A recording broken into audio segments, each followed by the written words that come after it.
नसीम शाह ता Pakistan cricket board show cause notice जारी को چې د नसीम शाह د اکاؤنٹ نه د ټویټر نه کم ټویټ د مریم نواز خلاف شو.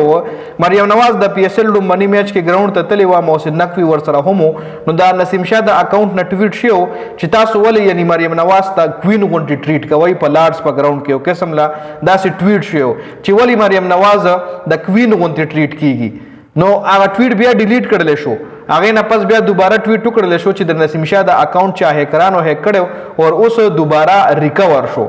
خو نسیم شاه اوس داغه چې کم کیریئر دی هغه له خطر جوړ ده، ځکه مسلم لیگ نون چې کم لیډرشپ ته هغه هم د نسیم شاه خلاف بیانات جاری کړی دي، او اوس پاکستان کرکټ بورډ هم نسیم شاه خلاف شوکاز نوټس جاری کو چې نسیم شاه پاکستان کرکټ بورډ ته خپل ریزن خای چې یعنی پورا کلیریفیکیشن به ورکړي چې د نسیم شاه اکاؤنٹ چا کولو کړو، چا ته ټویټ کړو، د اکاؤنٹ څوک هینډل کوي، د منیجران څوک دي، د اکاؤنٹ ایکسس کم خلکو سره دی، ټویټ چا کړی دی، ولې کړی دی. نسیم شاه به د ټولو خبرو جواب اوس پاکستان کرکټ بورډ لور کوي، او ډیر ماهرین دا خبره هم کوي چې د نسیم شاه کیریئر ختمېدو ولده، او دا مریم نواز باید د نسیم شاه کیریئر چې کوم دی ختم کی، او دا زمونږ د کرکټ په تاریخ کې په